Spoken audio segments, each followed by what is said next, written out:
we were talking about things to avoid, right? So I mentioned 3D. Unnecessary 3D is definitely something you want to avoid, both because it's bad for visual perception. We perceive things incorrectly, and it can introduce these weird, strange artifacts like this, where you have, this bar that's 80 and it looks well below 80, and this one that's 105 and it looks less than 100, right? Um, Pie charts with lots of categories, I also mentioned, are not the best thing. Bar charts are generally going to be preferred, but there are some cases where where a pie chart is good, specifically if you have a low number of categories and if the whole is meaningful. So if all of these together is really meaningful, then a pie chart probably is going to be a good choice. And specifically, like if you want to compare, two groups relative to the whole or two groups relative to the other, then it's probably going to be fine. This is an example of an alternative to that pie chart. And this, I would argue that this is preferred if you're trying to just compare the different categories. But again, it's probably going to depend on your context in terms of which is actually preferred. Dual axes. So this is where we left off, right? And I mentioned dual axes are one of the things that I would argue you should always, always avoid. Okay. The only exception to this is when you have one axis that is a direct transformation of the other. So if your y is representing temperature, then you could have one that is Fahrenheit and one that is Celsius, right? That would be a very reasonable use of dual axes, or miles per hour and kilometers per hour, or something like that, right? That's a very reasonable use of dual axes.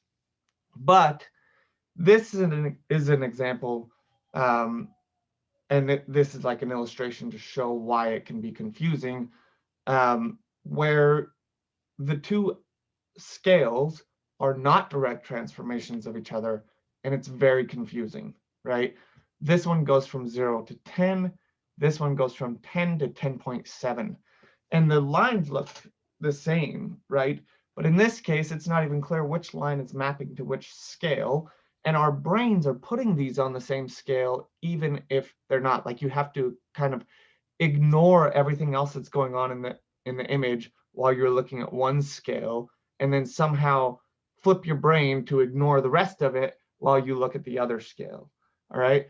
And one of the things I wanted to actually bring up here is this has been an argument within the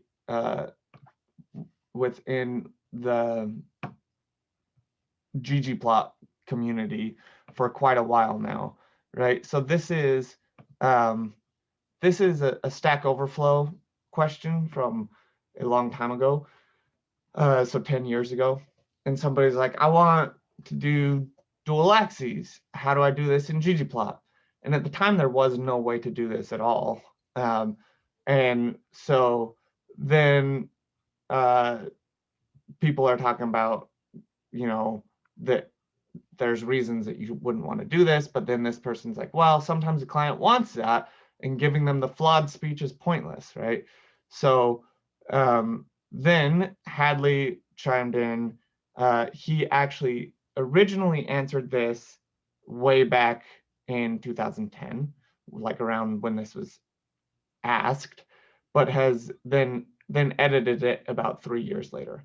Okay, so at one point, I don't know if he ever actually did this, but he was asking somebody at Stack Overflow if he could get the all-time history on how many times this has been upvoted versus downvoted.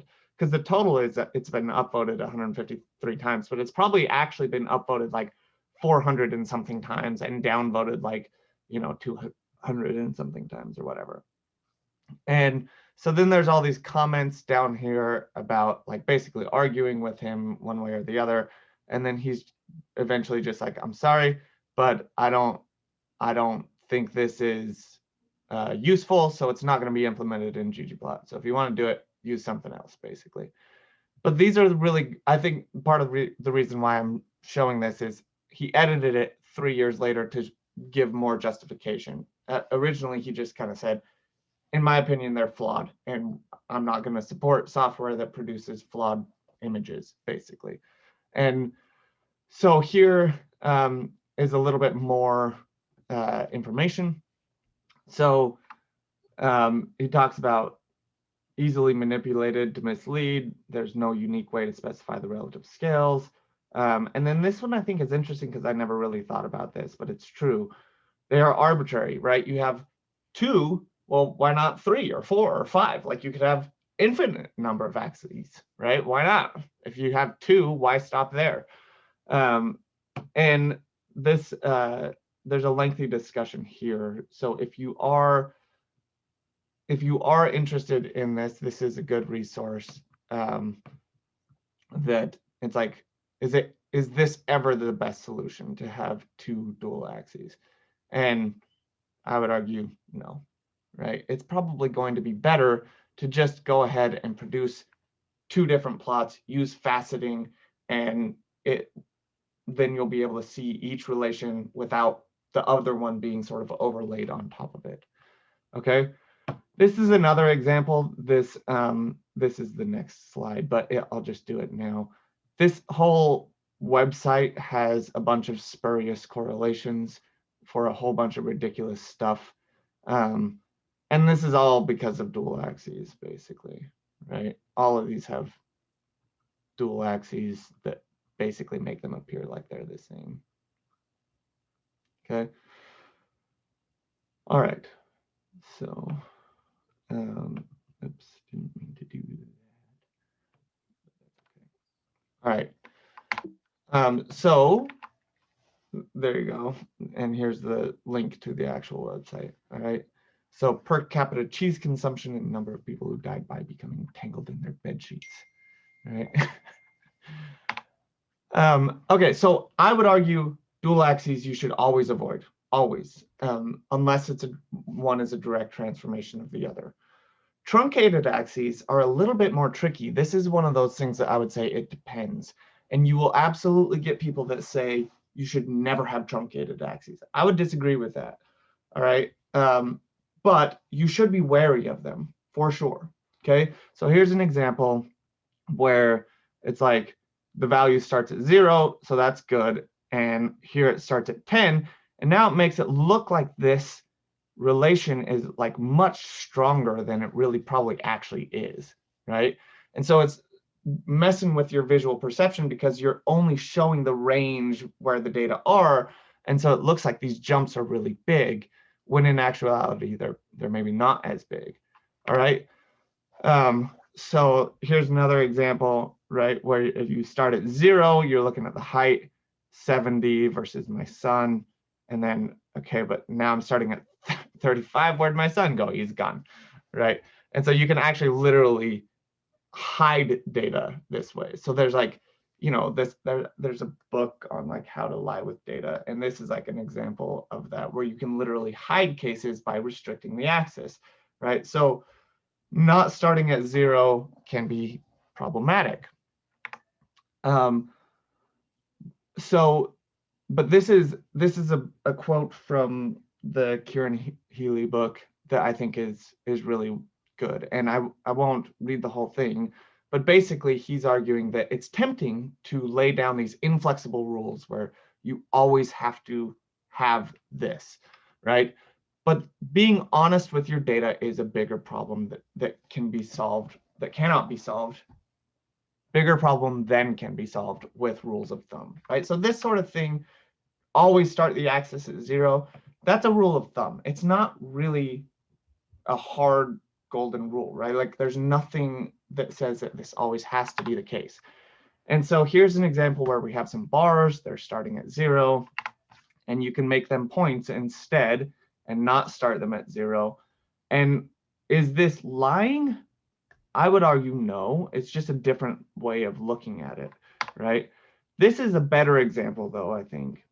This was a real figure that was published in, I think, the New York Times or something like that. And it was related to law school enrollments. And so it pretty steadily increased until right around here, about 2010, and we saw this dramatic drop, right? And so this was published in, I think, the New York Times, and it caused a lot of like, holy shit, you know, like what's going on here? Like, why is there this huge drop? But then some data viz people were like, well, you're not being truthful here because you're starting at like 35,000 or whatever. You need to start at 0. Well, okay, go ahead and start at 0. You still see the same thing, right? And in fact, in some ways it is maybe even a little more dramatic here because it looks pretty much flat here. It's maybe a slight increase. And then there's this dramatic drop, right? So is this more honest than this one? I would argue no. They're both showing the same thing.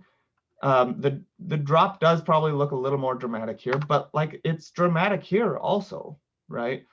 And this takes up a whole bunch of white space to show the same relation you're showing here.